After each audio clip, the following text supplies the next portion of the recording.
Hello listeners, I am your speaker Casey, and as many of you may know, I am currently undertaking the Psychology of Coercive Control Master's course at Salford University.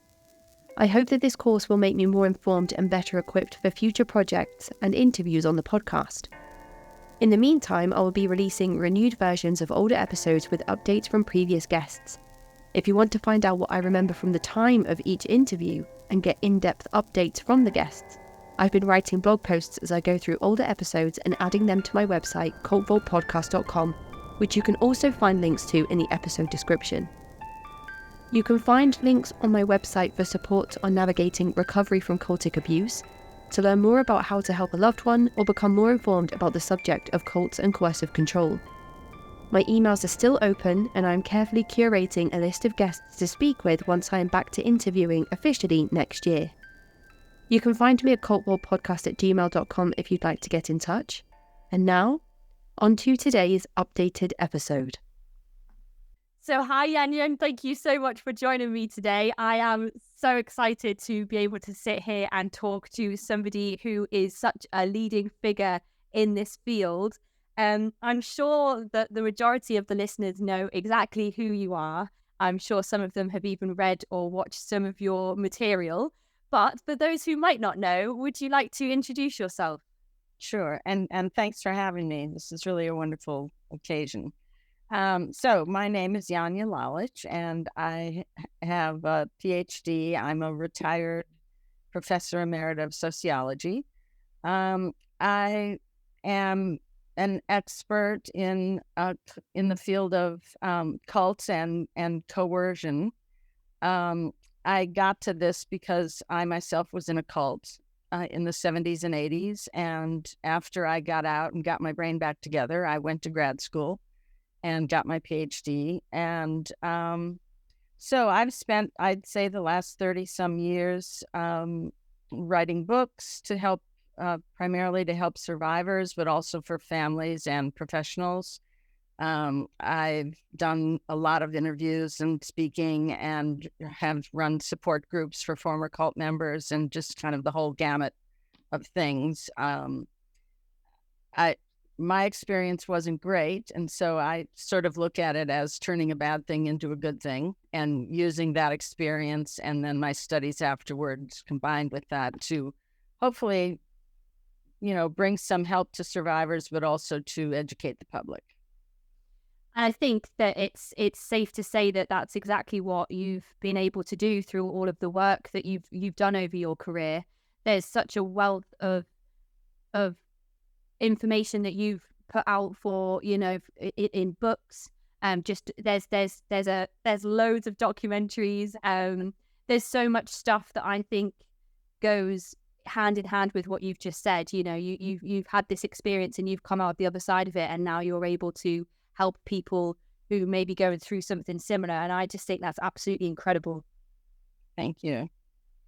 And after having such a lengthy career in the same field, do you feel like you're still learning? Do you still have experiences that you think, oh, that's something new for me that I wasn't sure about before? Oh, yes. I mean, first of all, I hear about new cults practically every day. People email me through my website or contact me in some way, and so I'm constantly learning about new groups, both here in the United States, but in all countries, and sort of learning about sort of the new ways that cult leaders find to manipulate and exploit their members.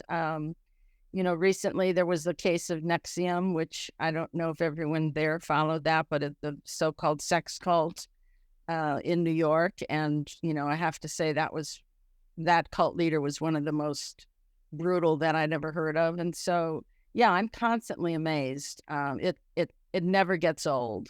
It's sometimes daunting, and it's sometimes sad and troubling. It's a difficult field to work in. But here I am. And it's interesting that you mentioned NXIVM, because that was something that I was going to bring up a bit later on. When I mentioned the documentaries that you've been involved in, there was one that was released recently, which was I'm not sure if it was part of a series, but it's a number of documentaries that you have done on the same cult movement. Are you talking about Seduced? Yes. Yes, Seduced was a recent documentary specifically on the Nexium cult and India Oxenberg's experience with that. It's a 4-part documentary on the Stars channel, which I believe people over there have access to. I know my friends over there have watched it. The director is Cecilia Peck, who was Gregory Peck's daughter. So for me, it was quite an honor to meet and and be in that house, filled with all this memorabilia of her dad, and so that was pretty exciting for me.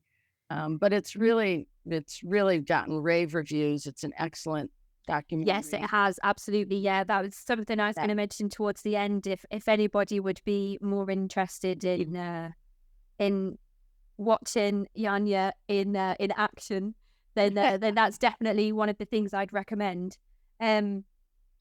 But that's you say it's interesting, being able to work with other people, but I bet they found it fascinating to be able to work with you as well. I suppose so, but I always feel kind of funny about that. I laugh at people who say, I'm your number one fan, and I'm like, oh, please, I'm just trying to do what I can do.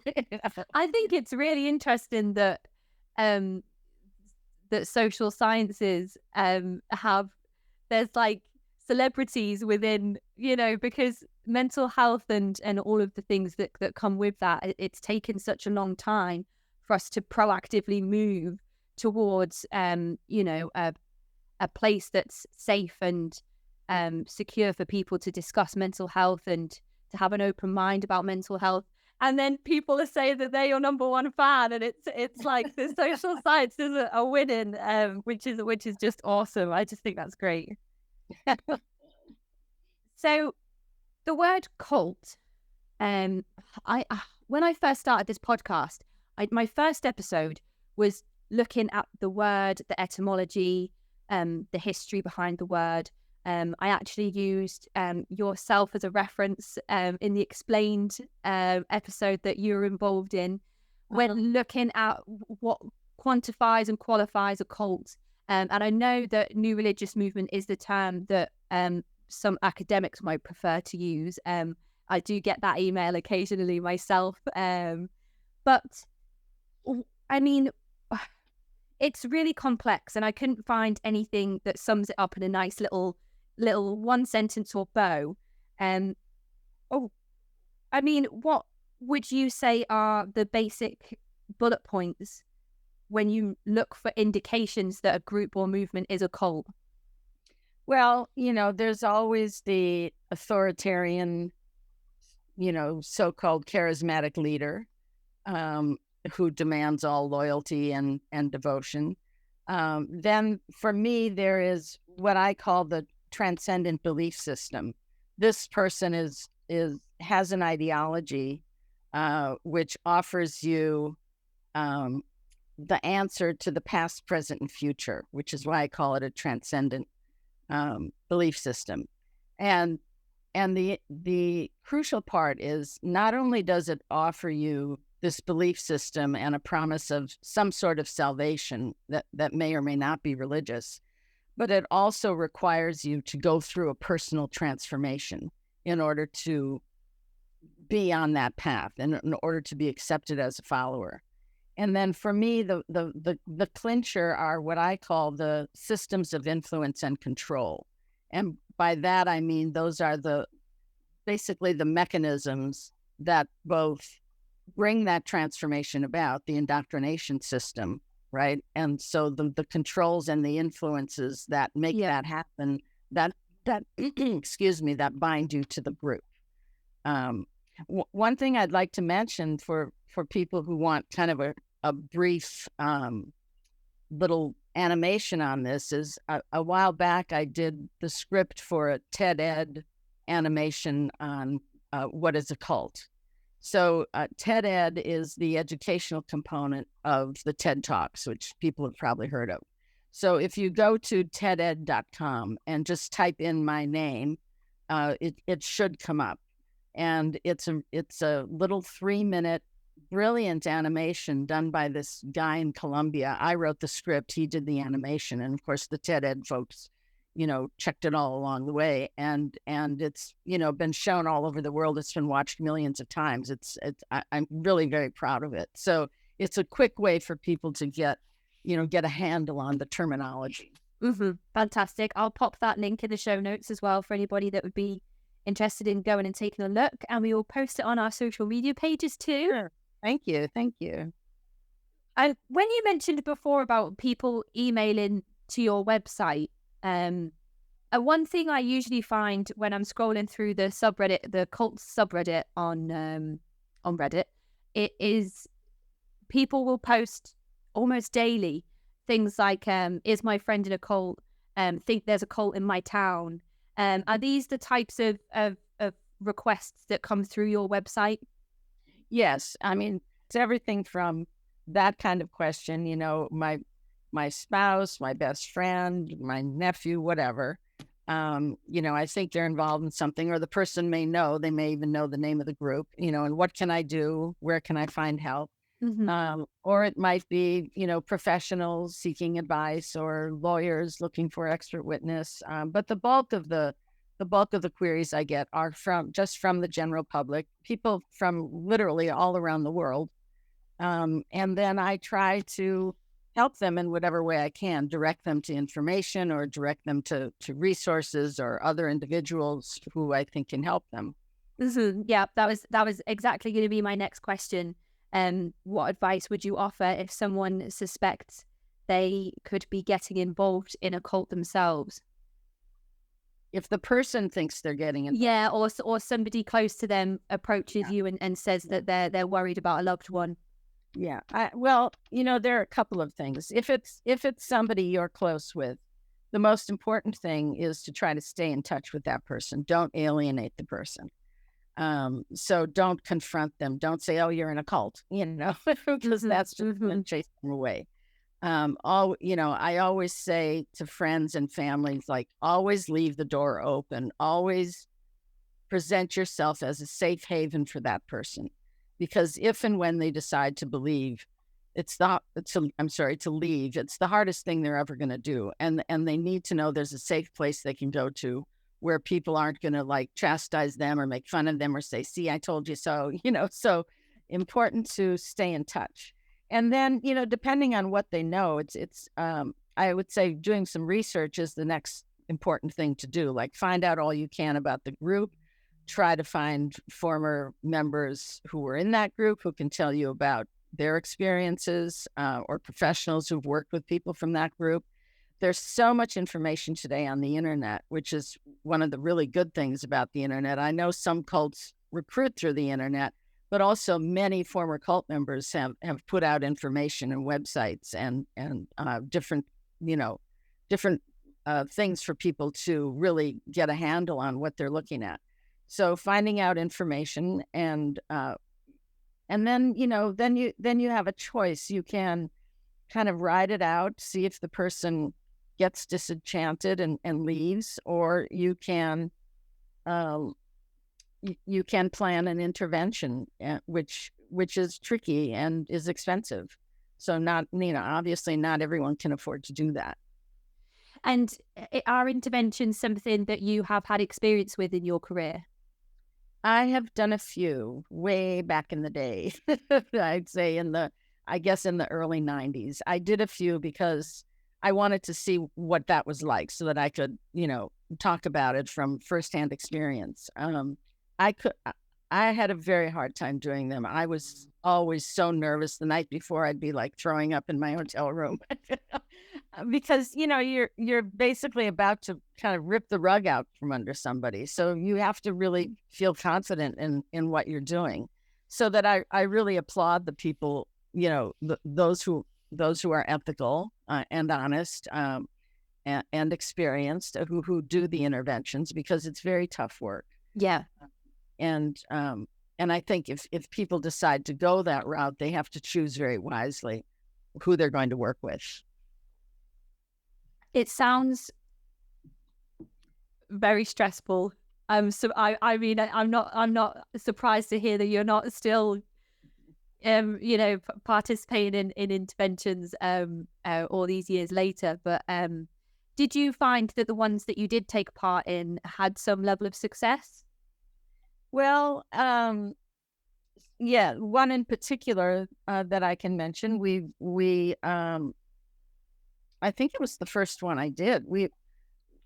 I was working with a family whose daughter was in a political cult here in California, and she had dropped out of college, a very well-known university, to be in this group.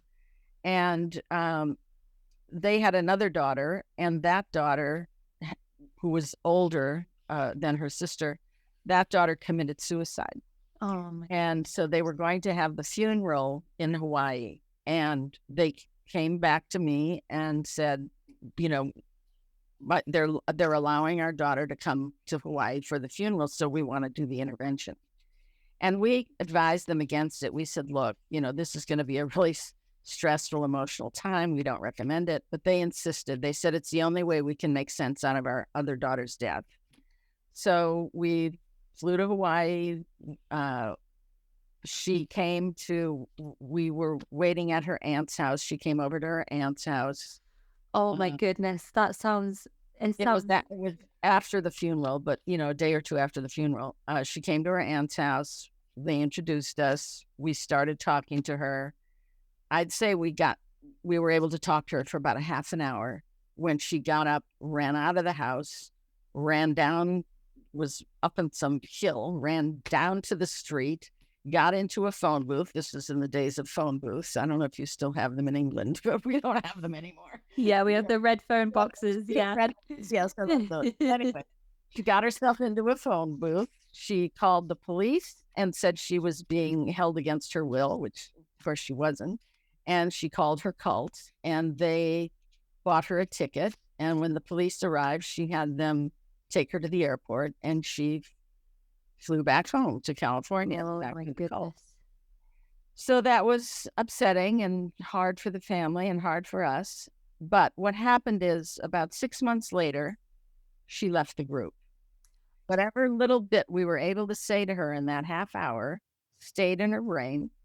She started to see things a little differently when she got back, and, things started to click for her, and she up and left the cult. And so in the end, it was a positive experience. Fantastic. So that's just one small way that if anybody was thinking about kind of doing some level of intervention or looking for ways to support or plant their own little seed of doubt in a loved one's mind, and when they go back, that's one example of how the effect could still happen, but it might just take a little bit of time. Right. And that's why I always tell families or friends to stay in touch if you can. I mean, some groups are completely cut off and sequestered, and you're not able to. But if you can, send the person reminders of times together. Send them photos of, family Christmases or trips you took together, or, a cousin's wedding, whatever. Mm-hmm. Remind them that they had a family, that they had good times, that you were their best friend, that you traveled together, whatever it is. If you go somewhere, send that person a postcard. I wish you were here. All of those things hopefully will seep in. And, the way I look at it is, I would say probably 99.9% of people in cults have doubts, almost all along the way. I know I did, and I was, certainly a true believer. And you have these doubts, and the way we've been describing it is that they kind of pile up on a shelf in the back of your head. And one day there's going to be just one more piece of information or one more incident that happens that breaks that shelf. And then oh, there's something wrong here. You may not think of it as a cult. You may just think, this is a bad organization, or this isn't right. And then you start to plan your way out. So if you can plant those seeds, that's a really important thing to do. That's really, really good advice, and it's a nice metaphor as well. It's easy to visualize and to remember in times that are probably very anxiety inducing and isolating and lonely. So that's wonderful. That's great advice. And you mentioned before about maybe lawyers getting in touch through your website. So have you ever appeared as an expert witness?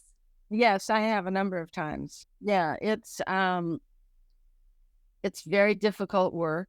When you have to be in depositions, they just want to destroy you and, do whatever they can to, find stuff in your past, whatever.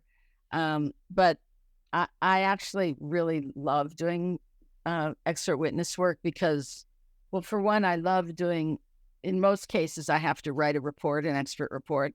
And so I love doing the analysis that goes with, writing that report to try to show my opinion, with the foundation of my opinion. And then, I really love being able to be part of someone getting justice for whatever their experience was, whether it's getting money back, whether it's getting someone convicted, whatever it might be. It just feels good to be able to help on that end of things, because it's not often that we do see justice in these cases. No, I was just having an interview yesterday with a lady who was, she attended a place called the Monarch School, which has been identified as part of the troubled teen industry. And she was explaining her experiences. So I'm covering the troubled teen industry for December. And she was explaining some of her experiences, and we were just talking about how the breaking code silence movement is picking up traction now. Right. Like people are talking about it and people are coming forward, but she had reservations and worries about whether there would ever be any actual justice and what would need to happen for the legal process to or people to become involved, for policies to be changed, and these types of schools that are still running, for them to no longer be allowed to, as we were saying, make billions off the backs of institutionalized child abuse. Absolutely. So there is, it must be appealing for you to be able to go in the courtroom and offer your opinion, and and make these small changes on the big surface area, but huge life-changing moments for the people in those courtrooms. That's great. That's fantastic. And insofar as they involve the cult leader, it's wonderful to see a cult leader being held accountable. Well, yeah, I was surprised that they actually convicted the leader of NXIVM. But his sentence, because I don't know if it's because, obviously I'm no expert whatsoever, and a lot of the research that I've done has been through speaking with ex-members of these movements, or through more historical cases. I've just done some extensive research on Rockterrio and the Anthill Kids. And I was just thinking to myself, it was a horrible group. A horrible, awful, just absolutely harrowing. But I find that when we talk about cults on a wide scale to the general public, if I say, this is the podcast I do, and people are like, oh yeah, Jim Jones, and I'm like, well, no, because it's much more intricate and bigger than that. But somebody, I suppose that the really bad ones throughout history have always died before they've been in front of a court or being able to receive justice through the legal system. So I suppose when he was sentenced, I was like, oh, there's actually, there goes one to prison where he should, spend the rest of his life.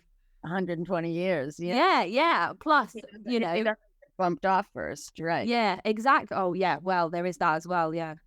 There have been cases that have been successful, and also in the troubled teen industry. Years ago, the cases against Straight and the kids of New Jersey, there were some important cases. But yeah, holding these leaders accountable, it's been difficult because you have to you have to find the evidence. You have to bring evidence to the police or to the FBI, which was what was so important in the Nexium case, them, compiling all that evidence to bring to the FBI so that they had really solid, these 7 federal charges. And the other side, there's several other sides to it. Though the one side is, of course, it's really difficult as a victim to go through that, because you'll be raked through the coals, and they're going to drag you, through everything, and you have to relive it over and over and over, and it's not easy. And so a lot of people just don't want to do that. They just want to get on with their lives. And then the other side of it is that there aren't many attorneys who will take those cases. I actually wrote an article about this that's on my website that I presented at a conference in Europe, actually. The lawyers, think that they aren't going to be able to win these cases, and lawyers are in the business of making money. So if it's, they don't think it's a good case, or they don't know how to argue it. And so, oftentimes I'm hired by an attorney, not necessarily to write a report or to testify, but to just be in the background and help him strategize, him or her. So lawyers kind of shy away from these cases. So even if you want to file charges of something, it's hard to find an attorney who will take that case. And so there's so many obstacles to get through before we get to a victory like we had with Keith Raniere and Nexium. And what was hopefully precedent setting about that case was the idea of coercion. And I know you have this new law in England that allows the use of the concept of coercion or coercive control in domestic situations. And so we need to expand that to organizational and cultic situations as well. And so we have people here, some young grad students and people who are working hard to also try to get those laws changed here, because I think that'll make a big difference.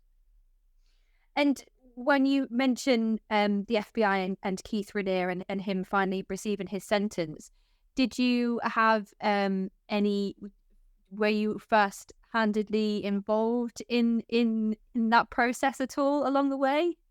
Well, I had I was in New York for some of the trial, not all of the trial, not as an expert, but as an observer. And I was working with the 2 different documentaries, one, The Vow, which was on HBO, and the other one was Cecilia Peck's Seduced.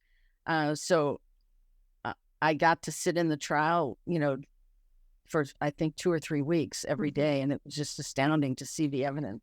It must be for those that would to speak against Keith Raniere as well. When you said that people don't like to do it because they're dragged through the coals, when I listen to anything sort of any kind of female on trial or involved in a trial, it's always straight to what kind of person she is, what men she's slept with, or what women she's slept with, and it always so when you say kind of dragged over the coals, I imagine that in terms and in light of this cult specifically as well, it must have been absolutely traumatic for the victims to stand up and speak against him. Absolutely. I mean, those women were so brave.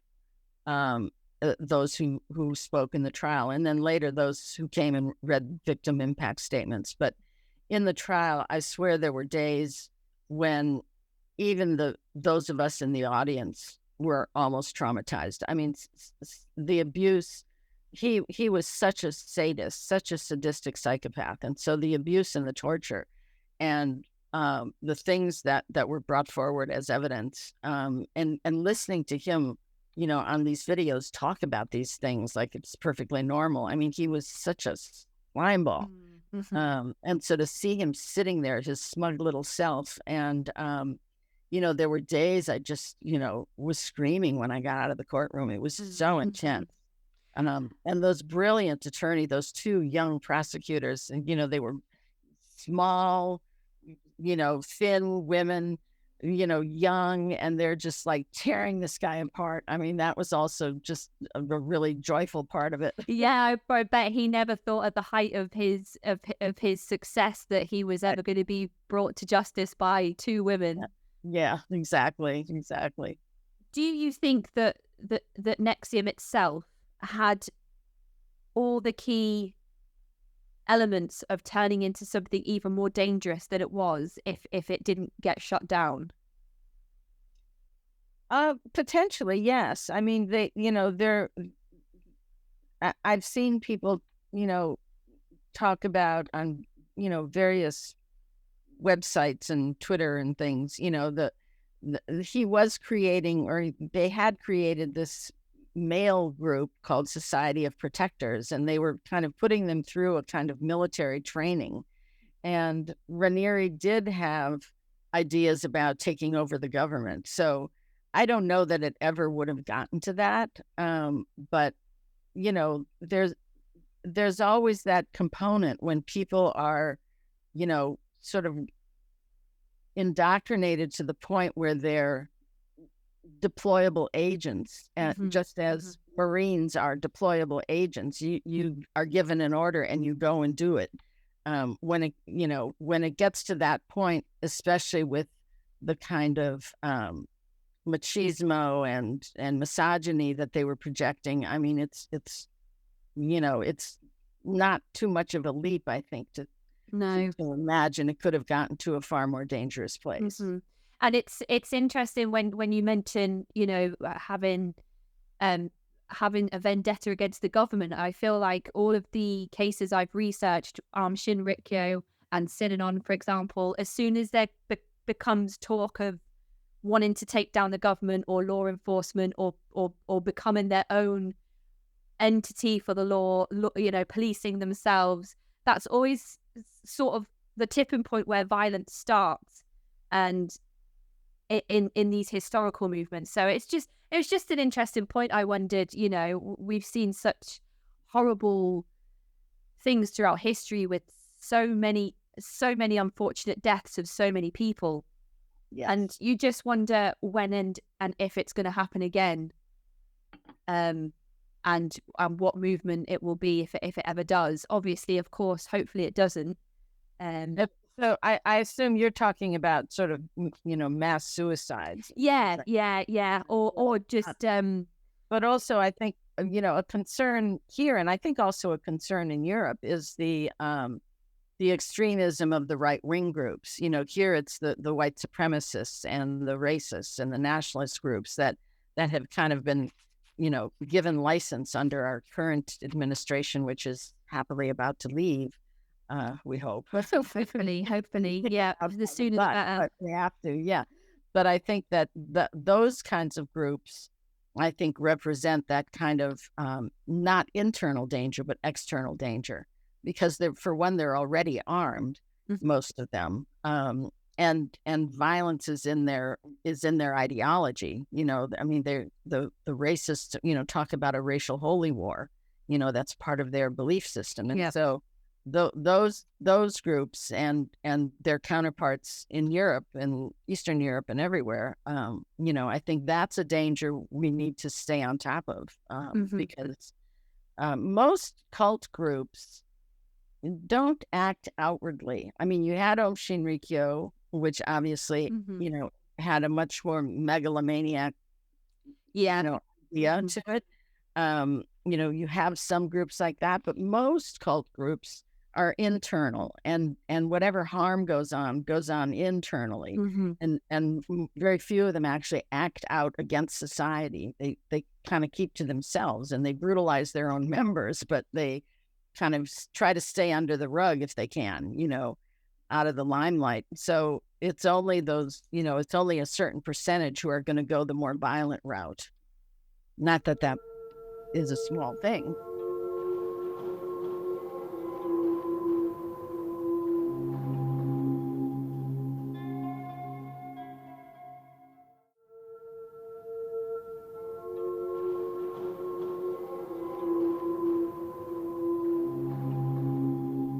It is interesting, though, the way you've just summarized it, and I suppose that's what people find so fascinating about cults. It's the same with people that are really interested in serial killers.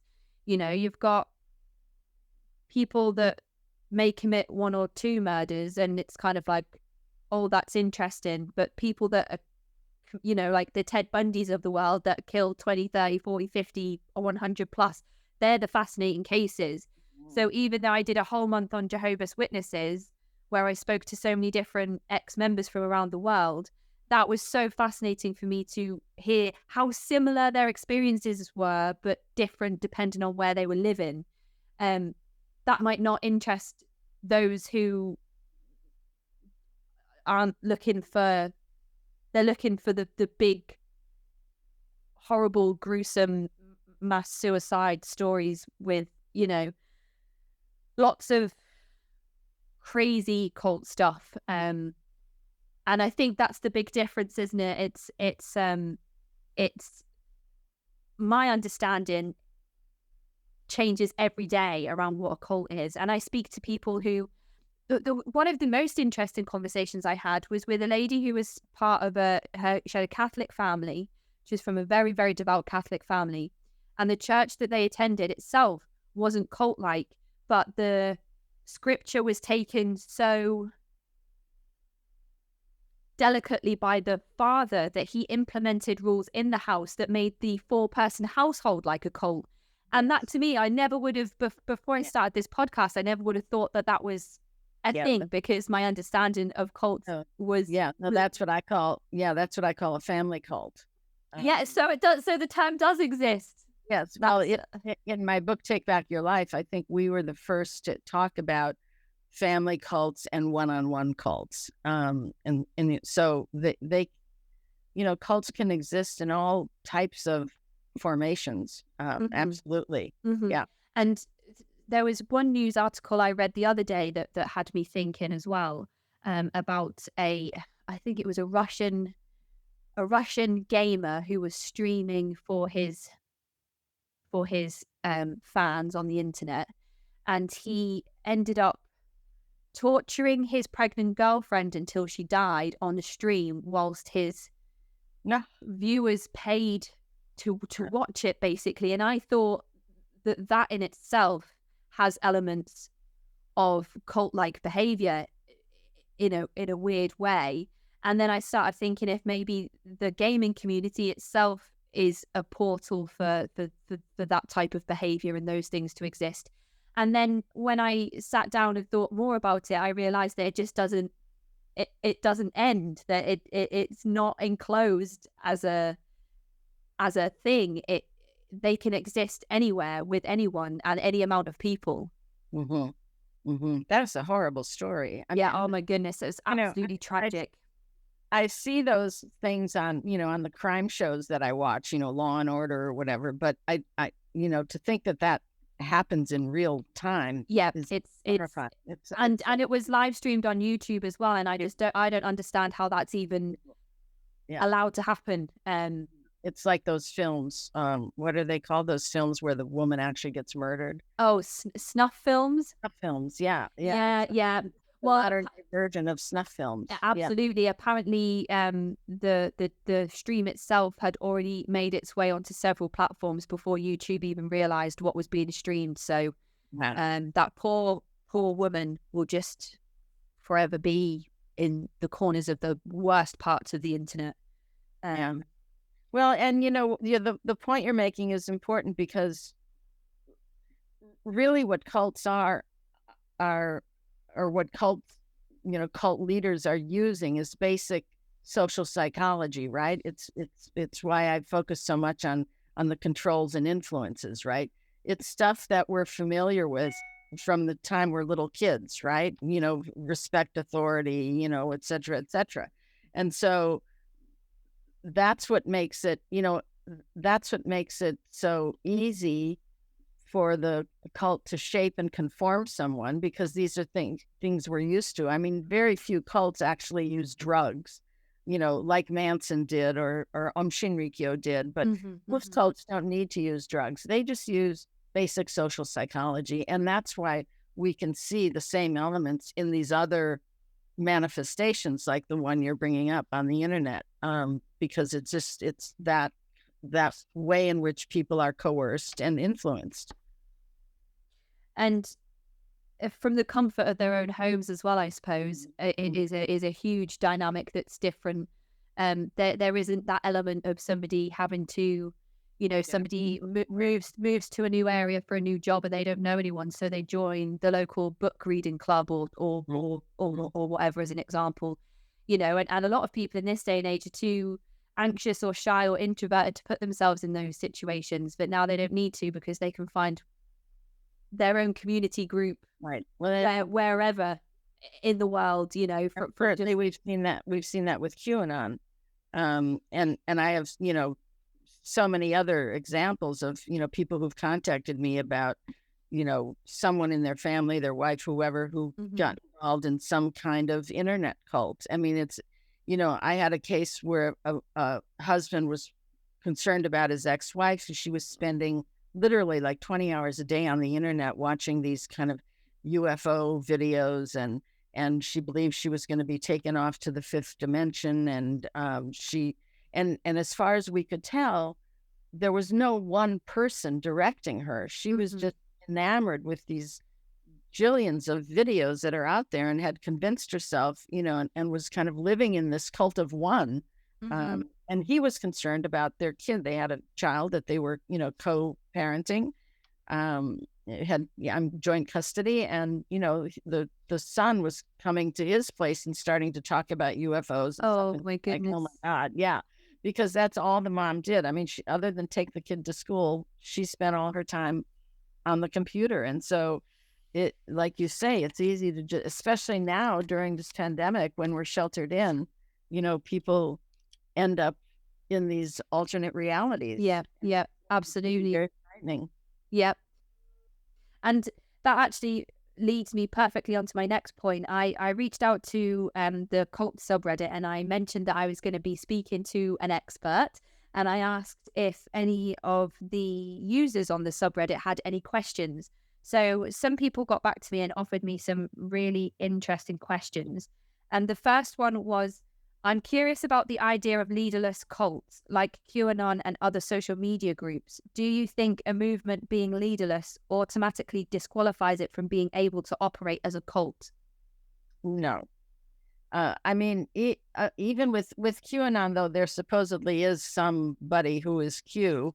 But I guess in that sense, the idea becomes the leader in a sense. I mean, I think we also saw that with bin Laden, Osama bin Laden, where Al Qaeda was so widespread, and he was, bin Laden was kind of a figurehead, but it was really the ideology of jihad that people were wedded to, and so I think we can see that same kind of blind followership and sort of total devotion to an idea, and then the impact and the importance of peer pressure. You belong to this community that's urging you on.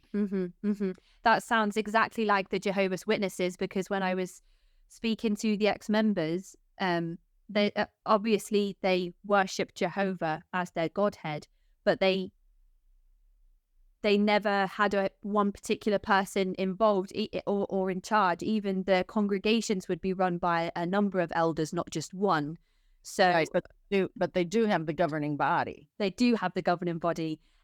So it was interesting for me because I was thinking, is there one individual leader? And if there is, would that be Jehovah? But no, because there's a group of men sitting in a room who are they are the ones who are saying exactly how things will be run and the changes and on all of that stuff. So even there's not one leader, but there is a group of men dictating. And originally there was a founder and a leader, and so it's his writings and his words that they carry on. And so the governing body has what we call charisma by proxy. They become the charismatic leader because they've been endowed with this authority. And so they're able to orchestrate what they want to happen by dint of having that power that was given to them. that is, yeah, I can see that perfectly now. I'm learning so much and I'm really enjoying it. And it's interesting about the Jehovah's Witnesses as well, because there's a lot in the news at the moment and a lot of speculation that they are going to lose their in Australia. Yeah, their exemption status. Yes. So and there's been a lot of court cases over here as well about child abuse and neglect as well. So it's not looking very good for the movement itself at the moment, which everybody over on the XJW subreddit, which has been the most wholesome place to be a part of recently, everybody's holding their breath, hoping for the best, especially because some of them are physically in, mentally out. And they, don't want to be they don't want to be ostracized from the rest of their family and friends, so they're kind of sticking with it for the time being. But they're all putting pictures up of their Christmas trees and Christmas jumpers and celebrating birthdays and Halloween, and everybody's saying, this is my first birthday cake, or this is my first pumpkin carving. And it's honestly, it's the most joyful and wholesome place to see people who are 40, 50, 60 having these experiences for the first time. So yeah, that's been lovely. If I might mention, and I don't know if you've mentioned this elsewhere, but I was part of a documentary series on A&E, and it's now on Hulu. So for whoever has Hulu, and it's 9 parts, and it's called Cults and Extreme Belief. Yes. And so you have talked about this. So we haven't talked about it, but I am aware of it. Yeah. Yeah. And so we covered 7 different cults, including the Jehovah's Witnesses. Okay. And then in the last 2 episodes, which is really wonderful, we brought together the former members who were in the other episodes who hadn't met each other before. We kept them all separate in the hotels and stuff. And then we had, kind of a support session with them. And so I was a consulting producer on that whole series, and I'm in most of the episodes, not all of them, but it's really a great series because it's, you see after a while these different cults doing the same thing, only calling it something else, right? And so you get to see these patterns of structure and behavior. I guess that does lead me nicely onto my next question as well, which might be a bit controversial for some people listening, I'm not sure. But one user asked, if Jesus was alive today, do you think he would be considered a cult leader? Probably so. I would say, more in the classic sense of a sect and, a sort of offshoot. But he was clearly a charismatic leader. People were clearly devoted to him and followed him wherever. And he professed, or the writings about him later, professed miracles and whatnot. And so there's all that mystical beginnings of the virgin birth and things like that. So yes, I suppose he would. Mm-hmm. I am myself, I'm atheist. So I always try and make sure I'm not. I don't know, it's difficult, isn't it? Because I will sit here and say Jehovah's Witnesses are bad, but then I'm also like, oh, Christianity is a bit, I don't know. It's a difficult one because you never want to openly offend somebody, but at the same time, it's difficult when you don't understand their belief system, which I guess is why it would be difficult to have a conversation with somebody who's indoctrinated in the first place. But the next question is, well, this next one was something that really interested me. It says, does our school system train young people in a way that predisposes them to cult membership? In a school, you are taught to blindly follow authority, suppress emotions, suppress physical needs, and ask permission to use the toilet. Above all else, you are taught to follow the group. Well, I don't know what school that is, because that sounds like a cult school. If you have to suppress your emotions and follow blindly, I mean, hopefully, yes, schools socialize you and they teach you to respect authority, but hopefully they also teach you critical thinking. And I think our schools could teach a lot more critical thinking, so that children and teens learn to to question in a respectful way. I think unless it's a cult school, hopefully they're not teaching you to just follow the group, but they're helping you kind of de-individuate and find yourself and find the things you're interested in and that you want to do with your life. And whether it's, math or art or science or whatever, you have these different experiences. And within that, there's the socialization of how to get along and not be a bully and, that kind of thing.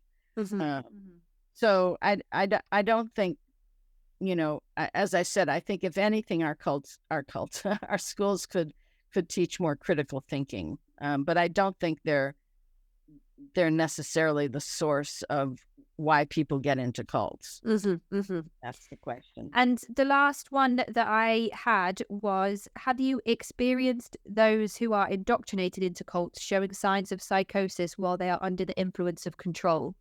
Yes, absolutely. We call those brief psychotic episodes. And one of the problems with these psychotic breaks that can happen is that often if a person ends up in a hospital or getting medical attention, the person gets diagnosed as being psychotic and given a bunch of drugs, and it can really affect them forever to have that kind of diagnosis, when what they're really having is a brief psychotic episode, meaning that something that was going on in the cult or the way in which they were controlled, has caused a break in their psyche for the moment. It doesn't mean that they're forever mentally ill. They need to pass through that episode. They definitely do need to get help to get through that episode, but it doesn't mean they're, mentally ill forever and ever, or were mentally ill to begin with. And so, that's one of the reasons why I write my books, is hopefully to help professionals understand this difference so that people aren't misdiagnosed and given the wrong treatment. But yes, seeing those kind of a psychotic break, which is essentially a break from reality. That's what a psychotic break is. That happens all the time to people in cults. And when you talk about people being taken to hospital and needing medical attention, that could be the opportunity for them to have that cognitive dissonance. And if they're then plied with a load of drugs overwhelming their system, I suppose that's just going to put them into even more of a detached state, where they're not going to be able to have that period of, right. Now that I've taken a step back, or now that I'm able to get a good amount of sleep or eat a good meal, or whatever the situation may be. Right. And that's why I think, people who are like emergency workers and, kind of the frontline people in these situations, the ER people in hospitals. I don't know if you call it the same over there, emergency rooms. Those types of professions are people who need to be trained, just like with human trafficking, to be able to recognize the victims when they come in and perhaps get them to open up and start talking and be able to provide some empathy and understanding, rather than just, shove them back to the cult or back to the trafficker. And we touched briefly on some movements that are completely cut off or isolated, from anything and everyone else. And this question I've asked all of the people I've interviewed pretty much since March, April of this year. Do you think that the COVID-19 pandemic has affected the way cult groups have been able to function, in terms of the ones that work within our communities and the ones that are cut off from our communities? Yes, I think, I think COVID has affected all of us in so many different ways. And so, of course, it's also affected the cults. I think on a number of different levels. I think, because of fear and panic, that's when people join cults, when people are, upset, when societies are in turmoil. That's when cults can really thrive and recruit, right? Because here's somebody who's offering you an answer. It can also make people who might be thinking of leaving their group fearful of leaving, because, oh my God, look what's happening out there, right? So there's that that can pressure you. So yeah, it certainly has an impact, both I think on recruitment and on leaving. And I think for people who, have someone who is in a cult, it's made it harder to have any kind of contact or communication. I mean, imagine you were someone who was able to see your loved one, once a month or something. Well, that's not happening anymore because you're in lockdown. So it may increase the isolation. So it can have a lot of negative effects. I can't think of too many positive effects because it's hard to think of any positive effects of. Well, I was thinking that there would be less. Well, mostly just going back to the Jehovah's Witnesses again. There's been a lot less pioneering and door-to-door work. Yes. So I imagine, and I know that a lot of religious congregations haven't been able to get together as much as possible. A lot of things are taking place over the internet, and people are kind of finding themselves a bit like, oh, I don't know if I'm going to attend service this week. But those were the only positives, and I've been talking about this for almost a year now. So those are literally the only ones that we've been able to draw. I don't know about over there, but here, so many of the really fundamentalist churches are like defying all the COVID restrictions and still having these giant baptisms. No, we haven't had that over here, but we do watch it on the news, and we all kind of. It's really big over here. Yeah, we just watch with our head of our hands on our. These pastors are kind of dying off one after another. It's like, oh, doesn't God's going to protect us, and boom, he's dead next week.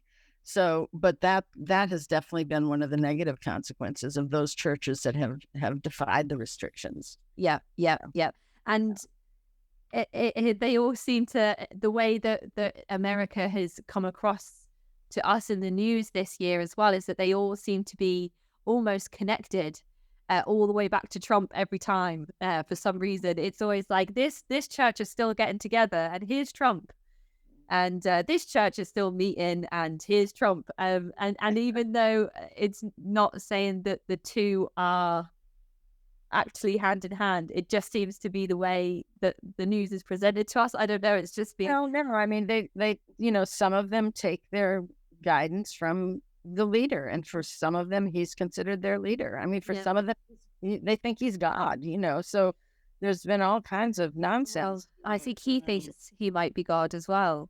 Yes, well, what he even thinks, but yeah, it's a dangerous situation for sure. Almost over. Hopefully. I mean, well, this vaccination's the next step, isn't it? Hopefully, this, and then him moving out of office, Joe Biden and Kamala Harris, as soon as possible. 3 years ago. So, I often speak to people who I mentioned before are physically in their movement but mentally out. And they may choose to stay because of fear of losing their family or shunning from friends and loved ones. Or sometimes they have businesses and work ties within their group or congregation.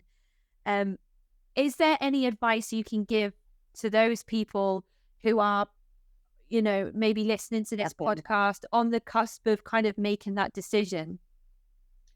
Yeah, I didn't leave my group for a long time not because of the leader or not because of the belief system, but because of my comrades.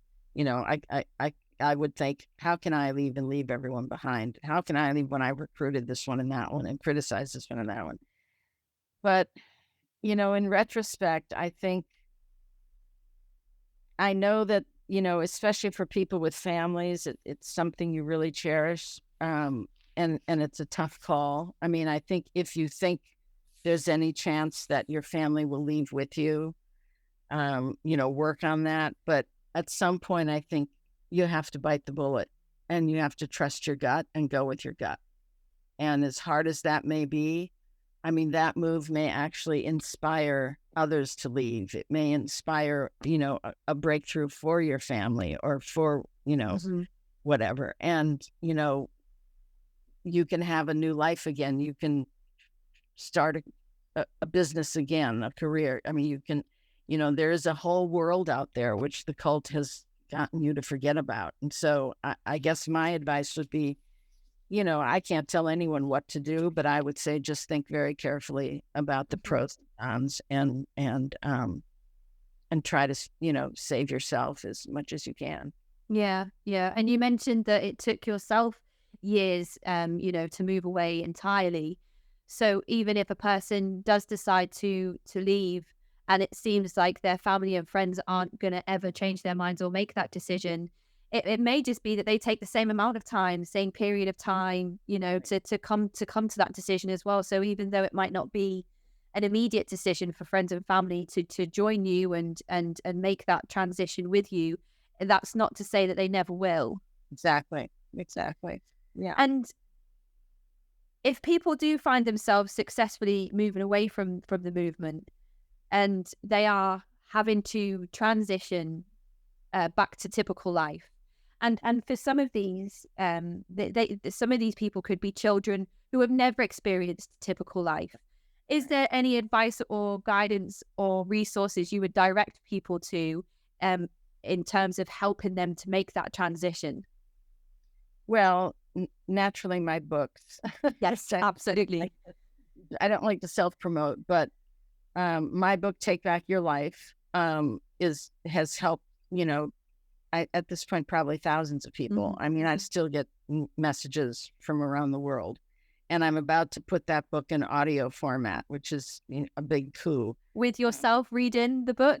Oh, no, I won't be reading. Oh, that's unfortunate. I know that's what they say, but I cough too much, It would take forever. So Take Back Your Life is I think a really helpful resource for people because it's very practical. Yeah. And then for people who were born or raised in a group, my other book, Escaping Utopia, growing up in a cult, getting out and starting over is kind of the counterpart to Take Back Your Life, because people who are born in the group have different experiences and have different issues to deal with when they get out. And then I would say, try to find yourself a good support group of, supportive people around you who aren't going to judge you and and who will just kind of let you be and be with you.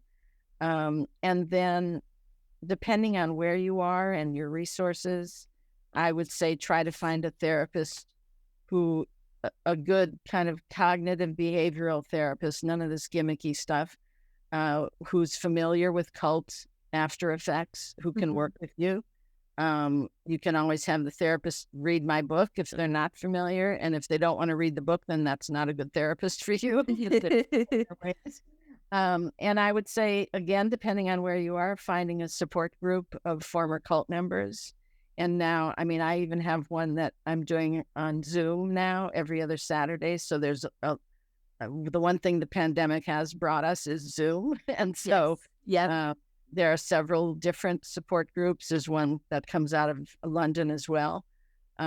Support groups have been phenomenally helpful for people because they see they're not alone. They aren't the only one who went through this kind of thing. Because when you get out of a cult, you just feel like an alien. You just feel like like nobody understands you. Nobody gets it. You're ashamed. You don't want to talk about it, or you talk too much about it. I mean, it's just like so much. And being able to have other people who've been through, doesn't have to be the same cult, because they will have experienced a similar kind of things. And so, I guess, and then, I think the best advice I can give is just be kind to yourself. Like, don't blame yourself. Don't feel guilty. I know you will blame yourself. I know you will feel guilty, but try to be kind to yourself and just, try to sleep, relax, eat well, take care of yourself. Depending again on how long you're in a group, it's gonna take a while, and so you need to really take care of yourself during this time. And would you say that it should be expected for people to feel the effects of this group years after leaving it? Oh, absolutely. It's like any other kind of deep experience. It's like, if you get married and then you get divorced, you don't ever forget that you were once married to that person, and you may go somewhere and there may be reminders. So there will be these things we call triggers, where you may hear a voice or you may hear a song and it may, make you remember something, or you may have, emotional reactions that are kind of left over from the cult. I still have that 35 years later. They don't dominate me, and I recognize them, and I know how to control them, but any kind of traumatic experience is going to stay with you. So again, it's what you do with it. Yeah. And learning to recognize it and do the things that you need to do to keep yourself healthy. I just think that's perfectly said. I've gone through all of my questions, so I didn't know if there was anything you wanted to add before I direct our listeners towards some of your fantastic work. Not really. I just, it's really been an honor for me to do this work. And I guess I have a question for you. Like, how did you get interested in cults? Oh, well, I was, I really wanted to start a podcast. I have for years, and I really didn't know what I wanted the podcast to be about. And I listened to a few true crime podcasts, and I thought maybe I'd do one on true crime podcasts or something similar. And then one of my friends said, I've been reading about Scientology, and I think it's the most fascinating thing that I've ever stumbled upon, and it's such a rabbit hole. And I thought to myself, rabbit holes, that's what I want. I want to be able to, read a news article and then go further and further and further and further. So it started off as me kind of doing deep dives and research episodes and projects on cults from around the world and throughout history. And then I found that people really wanted to share their experiences and talk. And it's been so enriching for me, but also I feel quite cathartic for the interviewees as well to speak about their experiences. So now the podcast has become something completely different, and my weekly episodes are me speaking with survivors of different movements. So yeah, that's it. Was just me on maternity leave, wanting something to do in the evenings, wanting to be able to, I suppose there are those of us out there who always have a yearning for learning. And I graduated a few years ago now, in a completely different field. And I found myself wanting to sit down and research and make notes and bullet points and lists and all that good stuff and nice stationery. So I just thought a podcast would be the way to go. And so here we are. And I sit in these episodes and I speculate with the people I speak with about what I think may have happened, or direct them to different resources of different experts. But I've never been able to sit down and speak to somebody who's had years in the field and can tell me if my train of thought is right or why things happen a certain way. And that's what you've given me in these last couple of hours. And I cannot thank you enough for the experience. It's been fantastic to be able to sit down with somebody who has such a wealth of knowledge and information and experience. Well, thanks. I've really enjoyed it. Yeah. So for anybody that is interested in more of Janja's work, we've talked a lot about your website, which is cultresearch.org. Right. And we've talked about your TED-Ed animation that you've done, which I'm going to post a link to in the show notes. There's a number of documentaries we've mentioned, the Seduced Nexium cult documentary, the Cult and Extreme Belief, which is on Hulu, which is a 9-part series. Mm-hmm. And there's the Take Back Your Life book, which is on Amazon, and all your stuff's on Amazon. But that is the first thing that will come up if you type Janja Lalich into the Amazon search bar, the Take Back Your Life book. Right. And my more theoretical book just got brought back into print, so I was excited about that. Oh, wow. That's it. What's called it's Bounded Choice. Bounded Choice.